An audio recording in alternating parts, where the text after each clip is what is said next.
एक दमनकारी दुनिया में जहां सरकार अत्याचार करती है और युद्ध जारी रहता है, एक महिला डेनिस अपनी नोटबुक में काले जूते लिखते हुए बैठी है।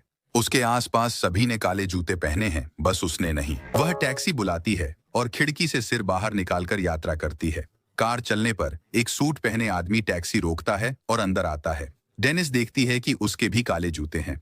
वह अपना हाथ ड्राइवर की ओर बढ़ाता है, जो एक छोटे चांदी के उपकरण से इसे स्कैन करता है। थोड़ी देर बाद डेनिस अपने गंतव्य पर पहुंचती है और कार से बाहर निकलती है। चलते समय उसके जूते की एड़ी टूट जाती है, जिससे उसे जूता उतारना पड़ता है। दूर एक बड़ा बवंडर दिखता है, इसलिए वह पास के रेस्तरां में शरण लेने का निर्णय करती है। वेटर कहता है कि वह बिना जूते के अंदर नहीं आ सकती। वह समझाती है कि तूफान आ रहा है, लेकिन वेटर और मैनेजर उसे अंदर आने नहीं देते। जूतों के बिना नहीं। डेनिस बारिश देखती है और चौंक जाती है कि वे इसे नकार रहे हैं। फिर डेनिस घर की ओर बढ़ती है। वहां पहुंचकर उसने एक नुकीली चीज उठाई, जैसे खुद को नुकसान पहुंचाने वाली हो। तभी पीछे से एक आदमी आवाज देता है। वह एंटोन है। वह बताता है कि अब वह ग्राहक संबंधों का प्रमुख है और उसके पास अपनी खुद की मेज है। एंटोन उसके जूतों की ओर देखता है और कहता है कि वह इस तरह कपड़े पहनकर बैंक में काम नहीं कर सकती। फिर वे पास में वेस को देखते हैं, जो अजीब व्यवहार कर रहा है। एंटन बताते हैं कि वेस युद्ध से लौटने के बाद से ठीक से काम नहीं कर पा रहे हैं। डेनिस वेस की नजरें ऊपर आसमान की ओर देखती हैं। वहां 2 चांद हैं। वह एंटोन को दिखाती है, जो देखता है। वह जल्दी से बैंक लौटती है और पैट्रिक से कहती है कि कुछ हो रहा है। आसमान में 2 चांद हैं। पैट्रिक पूछता है क्या किसी और ने देखा, और वह बताती है कि एंटोन ने देखा। पैट्रिक बाहर जाता है देखने, लेकिन उसे वह नहीं दिखता जो वह कहती है। बाद में डेनिस घर लौटती है। उसकी रूममेट जिनिया याद दिलाती है कि किराया देने का समय है।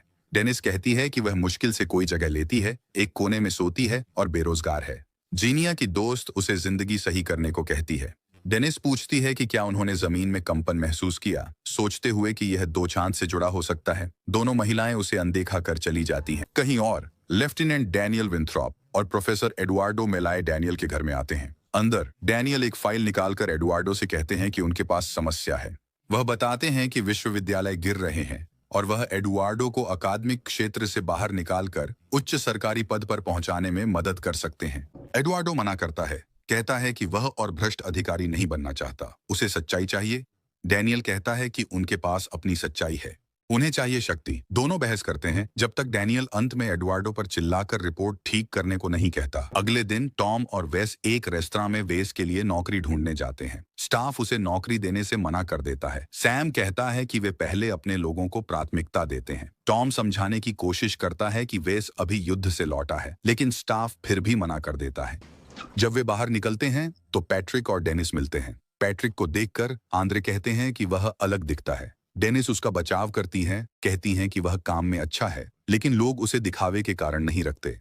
अब जब पैट्रिक को बैंक में नौकरी मिल गई, डेनिस पूछती हैं कि बाकी लोग कहाँ से हैं। टॉम बताते हैं कि वे कई जगहों से होकर आए हैं और यहाँ इसीलिए आए क्योंकि यह एक तटस्थ देश है। वह आंद्रे को भतीजे के रूप में परिचय देते हैं। आंद्रे की सेना की टोपी देखकर डेनिस पूछती है और वह बताता है कि यह उसके पिता की थी। जाने से पहले डेनिस वेस से पूछती हैं कि क्या उसने 2 चांद देखे हैं। उसने कहा नहीं। बाद में डेनिस और पैट्रिक एक रेस्तरां जाते हैं। समाचार में डैनियल बताते हैं कि लोग जो आकाश में देख रहे हैं वह असामान्य मौसम से उत्पन्न मृग तृष्णा है। थोड़ी देर बाद डेनिस नौकरी के इंटरव्यू में जाती है। इंटरव्यू के दौरान वह महिला से अजीब आसमान के बारे में पूछने की कोशिश करती है, लेकिन महिला उसे अनदेखा कर देती है और सवाल पूछती रहती है। वह डेनिस से पूछती है कि अगर वह किसी सेलिब्रिटी के पास बैठ सकती है तो वह किसे चुनेगी। विकल्प हैं एक राजनीतिज्ञ, संगीत सितारा या खेल हस्ती। डेनिस सिल्विया प्लाथ को चुनती है। साक्षात्कारकर्ता फिर से वही विकल्प दोहराती है, लेकिन डेनिस एक राजनीतिज्ञ को चुनने से मना कर देती है। महिला खड़ी होती है और डेनिस देखती है कि उसने काले जूते पहने हैं। अचानक बाहर गोली चलने की आवाज आती है। डेनिस बाहर दौड़ती है और देखती है कि एक महिला जमीन पर पड़ी है, चोरी के लिए गोली मारी गई है। एक अधिकारी पुष्टि करता है कि नया नियम है कि चोरों को देखते ही गोली चलाएं। डेनिस नीचे देखती है और अधिकारी के जूते देखती है। जब वह घर जा रही होती है तो टॉम से मिलती है और उससे बताती है कि क्या हुआ। वह यह भी कहती है कि उसने दिन में 2 चांद देखे हैं। टॉम मानता है कि एक पुनर्जागरण आने वाला है। वह बताता है कि वह कवि है और अपनी कला पर चर्चा करता है। डेनिस एक अफवाह का जिक्र करती है कि एक और युद्ध शुरू होने वाला है और टॉम इसकी पुष्टि करता है। अलग होने से पहले वह उसे पक्षी अभयारण्य आने का निमंत्रण देता है, जहाँ वह सफाई कर्मी है। जब डेनिस घर लौटती है तो जिनिया कहती है कि उसे बाहर जाना होगा क्योंकि उसका बॉयफ्रेंड किम आ रहा है। जिनिया उसे एक सरकारी गोली देती है, लेकिन डेनिस मना कर देती है। बिना सहानुभूति के जिनिया और उसके दोस्त चले जाते हैं। कंप्यूटर स्क्रीन पर डेनिस एक समाचार रिपोर्ट देखती है जो युद्ध की घोषणा कर रही है। बाद में डेनिस जेनिया की कला प्रदर्शनी में जाती है, जहां प्रसिद्ध कलाकार फोइबे भी हैं। जब जेनिया मेहमानों से बात कर रही होती हैं, तो डेनिस उन्हें एक तरफ ले जाकर याद दिलाती है कि सरकारी नियमों के अनुसार 1 महीने का बेदखली नोटिस देना जरूरी है। जिनिया उसे नजरअंदाज कर चली जाती है। अगले दिन पैट्रिक डेनिस को चेतावनी देता है कि वह उसका पीछा न करे क्योंकि इससे उसकी प्रतिष्ठा खराब हो सकती है। फिर भी डेनिस आकाश और 2 चंद्रमाओं के बारे में बात करती रहती है। अंत में पैट्रिक कहता है कि अगर वह फुटबॉल से अपनी नफरत की बात बंद कर दे तो उसके रूममेट्स ब्रूस और बीट उसे उनके साथ रहने देंगे। डेनिस पैट्रिक के घर जाती है, जहां उसे रूममेट्स के साथ फुटबॉल देखना पड़ता है। ब्रूस के साथ रहना कठिन है। वह डेनिस पर चोरी का आरोप लगाता है और कहता है कि उसके पिछले अपार्टमेंट से निकाले जाने का कोई कारण होगा। गुस्से में डेनिस उस पर किताब फेंकती है। नतीजतन उसे फिर से निकाल दिया जाता है। सूटकेस लेकर वह टॉम से मिलने जाती है। जब वह पहुंचती है तो बताती है कि उसने किसी को मारा और वह उसे बधाई देता है। फिर वह उसे अंदर बुलाता है। जैसे ही डेनिस आंद्रे से बात कर रही होती है, अचानक भूकंप से कमरा हिलने लगता है। वेस जल्दी से जांचने आता है और डेनिस अपनी निराशा जाहिर करती है। अजीब चीजें होती रहती हैं, फिर भी सब नजरअंदाज करते रहते हैं। कौन इस दुनिया को छोड़ने से पहले यह जान पाएगा? आंद्रेई एक सपना साझा करता है जो उसने देखा था। उसमें आकाश में सूरज नहीं था, लेकिन उसके पिता फिर भी उठे और तैयार हुए जैसे सब सामान्य था। आंद्रेई ने पूछा कि क्या उन्होंने सच में ध्यान नहीं दिया कि सूरज गायब था। बाद में डेनिस की नींद आंद्रे के लैपटॉप की आवाज से खुलती है। स्क्रीन पर एक युवा लड़के का इंटरव्यू हो रहा है जो युद्ध के लिए जा रहा है। थोड़ी देर बाद डेनिस टॉम के पास बैठती है और पूछती है कि युद्ध से पहले वह क्या करता था। वह बताता है कि वह कंप्यूटर मरम्मत करता था। फिर वह अपनी किताब लिखने की योजना साझा करता है। दुनिया पर कविताओं का संग्रह तैयार करना चाहता हूँ और मेरी किताब लिखने की योजना भी है। मैं चाहता हूँ कि लोग इस संदेश को समझें। बातचीत के बाद डेनिस सूटकेस लेकर बाहर निकलती है। बाहर ब्रूस और बीट उन्हें ढूंढते हैं और बताते हैं कि उनकी गिरफ्तारी का वारंट है। डेनिस कहती हैं कि उन्होंने कुछ गलत नहीं किया। वे बताते हैं कि उसे गिरफ्तार किया जा रहा है क्योंकि वह संतुलन की गोलियां नहीं लेती, चुप नहीं रहती और सरकार के नियमों का पालन नहीं करती। संतुलन की गोलियां नहीं लेना। वे इस पीछे से आकर हमला करता है, जिससे डेनिस भाग जाती है। घबराई डेनिस जॉनी को ढूंढने दौड़ती है। जब वह पहुंचती है, जॉनी फोइबे के साथ होता है। डेनिस बात करने की कोशिश करती है, लेकिन फोइबे जॉनी से जल्दी चलने को कहती है कि समय नहीं है। जाने से पहले जॉनी डेनिस को गले लगाता है और बताता है कि एड्रियन पहाड़ों में छिपे समूह से जुड़ने गया है। वह समझाता है कि वह, डेनिस और कई अन्य सभी सरकार की अस्वीकृति सूची में है, इसलिए उन्हें जाना होगा। फिर वह फोइबे के साथ चला जाता है। डेनिस बेसमेंट में पैट्रिक को खोजने बैंक भागती है। वहां उसे एक और आदमी दिखता है। वह आदमी उसे देखकर घबरा जाता है और चिल्लाते हुए भागता है कि वह उसके साथ नहीं देखा जा सकता। डेनिस उसके पीछे दौड़ती है, लेकिन वह चिल्लाते हुए भागता रहता है कि वह सूची में है। जैसे ही वे दौड़ते हैं, जमीन फिर हिलती है। वह आदमी गिरता है पर जल्दी उठता है। डेनिस पूछती है कि वह क्यों लेटा था, तो वह मना करता है। वह जोर देती है, पूछती है कि वह छोटी बात पर झूठ क्यों बोलेगा। वह कहता है कि वह नहीं चाहता कि लोग उसे अजीब समझें। वह सूची में नहीं आना चाहता। जब उसने पूछा कि पैट्रिक कहाँ है, तो उसने माना कि पैट्रिक जेल में है।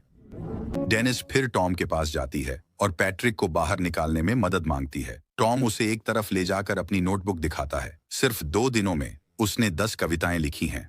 टॉम डेनिस को बताता है कि कैसे एक दिन दुनिया कविता में बदल जाएगी। उसके घर पर दोनों करीब आते हैं और अंततः अंतरंग हो जाते हैं। बाद में जब डेनिस बाहर जाती है तो वह आंद्रे से मिलती है। वह बताता है कि वह युद्ध में जा रहा है। डेनिस चौंक जाती है, उसे याद दिलाते हुए कि उसके पास सिर्फ एक हाथ है। उससे अलग होने के बाद डेनिस सेना प्रशिक्षण केंद्र जाती है। वह एक सैनिक से कहती है कि उसकी दोस्त का बेटा विकलांग है, फिर भी भर्ती हो गया है। सैनिक नाम पूछता है तो वह जेनिया बताती है, लेकिन जब वह पहचान पत्र मांगता है, डेनिस घबरा कर भागती है। वह घर लौटती है तो उसे घर खाली मिलता है। टॉम जा चुका है। उसने एक नोट छोड़ा है जिसमें लिखा है कि वह पैट्रिक को नहीं ढूंढ पाया, उसे नहीं पता कि वह कहाँ है और वह और बाकी लोग हमेशा के लिए चले गए हैं। फिर से डेनिस सूटकेस पैक करती है और निकलती है। वह जिनिया से मिलती है और बताती है कि टॉम चला गया। जिनिया उसे फिर से अपार्टमेंट में रहने का प्रस्ताव देती है और कहती है कि वहां के माहौल में ढल जाए। यह सुनकर डेनिस गुस्से में अपनी कविता की किताब फेंक देती है और चिल्लाती है कि वह सामान्य होगी। इस दौरान सरकार के खिलाफ विद्रोही समूह जुट रहा है।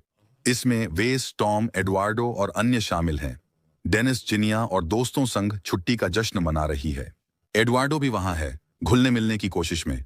डेनिस हंसती और नाचती है, जैसे बाकी सब की तरह होने का दिखावा कर रही हो। बाहर फोएबे और एडवार्डो बात करने के लिए अलग हट जाते हैं। वह उससे आसमान के बारे में पूछता है। फोएबे मानती है कि उसे यह डराता है।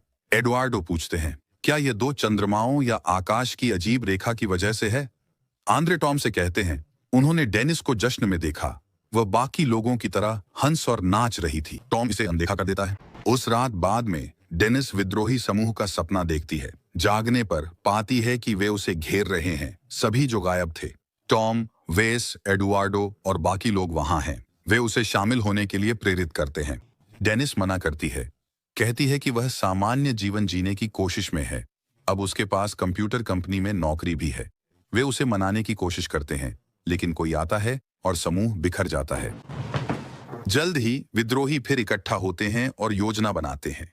वे ब्लैक शूज, जो सरकार के वफादार प्रवर्तक और अधीनता के प्रतीक हैं, को गिराने का निर्णय लेते हैं। डेनिस विद्रोहियों में शामिल होती है और एंटोन को देखकर चौंक जाती है। वह उसे गर्मजोशी से मिलती है। जल्द ही सभी अपने अपने काम के लिए निकल जाते हैं। दूसरी तरफ डेनिस टॉम को हाथ हिलाते देखती है। वे ट्रक में चढ़ते हैं और एक दूसरे को करीब से पकड़े लेट जाते हैं। कुछ समय बाद कई विद्रोही छिपने के स्थान पर लौटते हैं। हांफते और घबराए वे एडुआर्डो को बताते हैं कि उनकी पहचान उजागर हो गई। खतरा समझते हुए एडुआर्डो दूसरों को चेतावनी देने दौड़ता है। इस बीच सरकार पकड़े गए विद्रोहियों की फांसी की तैयारी कर रही है। एडुआर्डो डैनियल से माफी मांगता है, लेकिन डैनियल अनदेखा करता है। गार्ड्स आते हैं और एडुआर्डो को गिरफ्तार कर लेते हैं। बाद में डेनिस खबर देखती है और डर जाती है कि एडुआर्डो की गिरफ्तारी की रिपोर्ट चल रही है और एक महिला डायना ने उसे पकड़वाने में मदद की। एड्रियन भी गिरफ्तार होता है और दोनों को फांसी की सजा मिलती है।